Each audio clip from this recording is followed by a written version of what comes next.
ఇక కొండా సురేఖ సంగతి తెలిసిందే. మా సుమంత్కి వాల్యూ ఇస్తేనే నేను మా మంత్రి ఉంటా. ఆమెకు ముఖ్యమంత్రి అవసరంలే, ఏం అవసరంలే. వరంగల్ ప్రజలు ఎటువైనా అవసరంలే, తెలంగాణ ప్రజలు ఎటువైనా అవసరంలే. మా ఆయన ఉన్నాడు, నేనున్నా, ఒక వెలుగు వెలిగినాం, ఇప్పుడు కూడా వెలుగుతాం. సుమంత్ ఉన్నాడు, సుమంత్ చూసుకుంటాడు. మళ్ళీ పోస్టింగ్ వేయించుకున్నారు సుమంత్కి. మధ్యలో పిచ్చోళ్ళు అయినరు, బక్రాలు కొంతమంది అయినరు. ఎక్కడున్నా ఈడ జాతకం మాత్రం అమోఘం. అబ్బో, ఏం జాతకం అయ్యా సుమంత్ది, నిజంగా అద్భుతమైనటువంటి జాతకం. ఎవరు? మా కొండా సురేఖ ఓఎస్డిది. ఒక పక్క గవర్నమెంట్ వేటాడుతున్నా, రేవంత్ బ్లాక్మెయిల్ చేస్తున్నా, ఈ రోహిన్ రెడ్డి బ్లాక్మెయిల్ చేస్తున్నా, ఇంతమంది బ్లాక్మెయిలర్స్ మధ్యలో మీ గురించి ఏకంగా నేను రాజీనామా చేస్తా అని చెప్పి కొండా సురేఖ గారు ఒకవైపు, వాళ్ళ బిడ్డ ఒకవైపు కొట్లాడుతున్నారంటే నక్కతోక దొక్కిలా రాలేదా సుమంత్? మంచి తొక్కొచ్చాడు, నక్కతోక కాదు.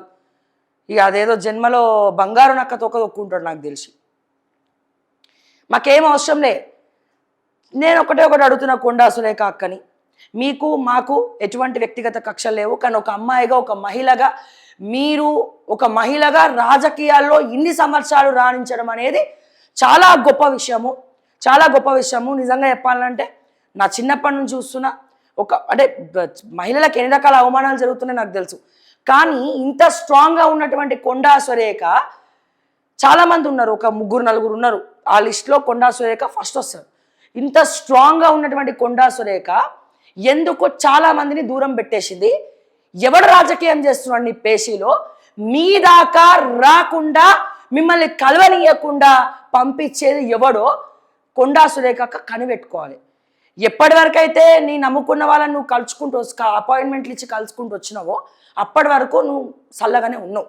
ఎప్పుడైతే ఒక మధ్యలో ఒక కౌన్ కిస్కా వచ్చి అపాయింట్మెంట్లకి మీ అనుచరులను కూడా దూరం చేసి, నీకు అయిన వాళ్ళందరినీ దూరం చేసి మిమ్మల్ని గ్రిప్లో పెట్టుకుంటో అప్పుడే ప్రజలకి అందరికీ దూరమైనరు. సో అందుకే చెప్తున్నా, నెక్స్ట్ టైం కొండా సురేఖ గారు రారు.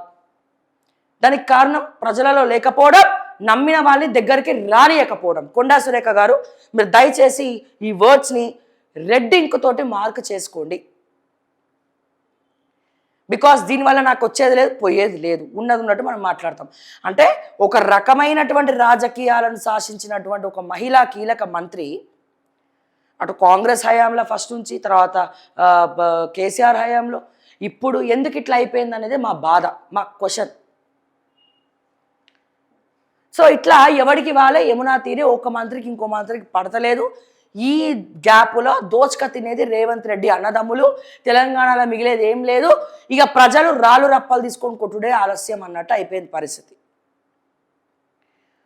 సో ఐఏఎస్ ఆఫీసర్లు ఎవరు కూడా, ఏ ప్రిన్సిపల్ సెక్రటరీ కూడా ఏ మంత్రి మాట వింటలేరు.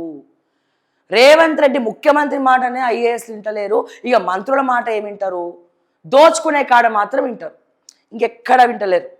ఆ దోచుకోవడం కూడా వాళ్ళకి ఇస్తేనే వింటారు. నిజంగా దౌర్భాగ్య పరిస్థితి. ఈ రోజున తెలంగాణలో నేను పుట్టినందుకు గర్వపడాలన్నా, ఇటువంటి ఐఏఎస్ ఆఫీసర్ ఉన్నందుకు బాధపడాలనో అర్థం కానటువంటి పరిస్థితి. ఇన్ని మాట్లాడిన తర్వాత తీసుకపోయి డిఫమేషన్లు వేస్తారో, కేసులు వేస్తారో, చిత్రవాద వేస్తారో, అన్నిటికీ తెగించినాకే ఈ వ్యాఖ్యలు చేస్తూ ఉన్నా. కానీ ఒకటి గుర్తుపెట్టుకోవాలి, తెలంగాణ పోరాటాలకు పురుడు పోసుకుంది. ఎప్పుడెప్పుడు తెలంగాణలో ఇటువంటి సమస్యలు శృతిమించుతాయో అప్పుడు తెలంగాణలో ఉద్యమం ప్రతిసారి మొగ్గ రూపంలో ఆల్రెడీ ఇప్పుడు స్టార్ట్ అయింది. దాన్ని ఎక్కువ చేసుకోకుండా చూసుకుంటే బెస్ట్. నేను చెప్పేది ఏమైనా ఉంటే, అసలు నెక్స్ట్ టైం ఏ ఒక్క మంత్రికి డిపాజిట్లు కూడా రావు.